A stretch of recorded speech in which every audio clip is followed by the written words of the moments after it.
L'étoile de Donald Trump à Hollywood vandalisée. L'étoile du président américain Donald Trump sur la promenade de la célébrité à Hollywood a été détruite mercredi à l'aube pour la seconde fois en moins de 2 ans. L'auteur de cet acte de vandalisme, Austin Clay, aux mains des autorités, a utilisé une pioche pour détruire cette reconnaissance, généralement sponsorisée par les studios, reçue par l'homme d'affaires lorsqu'il animait l'émission de télé-réalité The Apprentice. La police de Los Angeles a dit à l'AFP que l'incident a eu lieu vers 3h30, 10h30 GMT, et Clay s'est rendu 1h30 plus tard. Il a été accusé formellement de vandalisme et relâché contre paiement d'une caution de $20 000. Selon la presse locale, il avait dissimulé sa pioche dans un étui à guitare.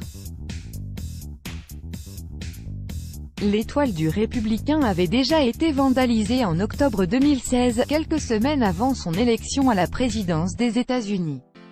James Otis, l'auteur de ce délit, a été condamné à 3 ans de liberté conditionnelle, 20 jours de service d'intérêt général, et une amende de $4 000. Quand les gens sont mécontents des gens auxquels nous rendons hommage, nous aimerions qu'ils manifestent leur colère de façon plus positive qu'en vandalisant un symbole de la Californie.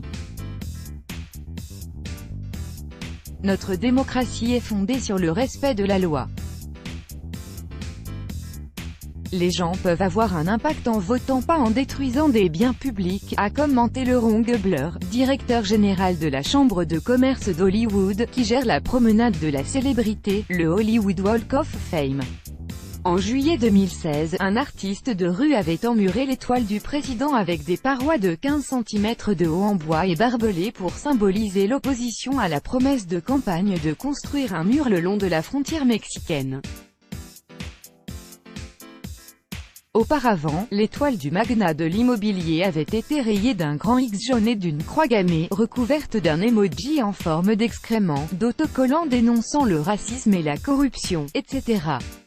Tout droit de reproduction et de représentation réservé. Copyright 2018, Agence France Presse.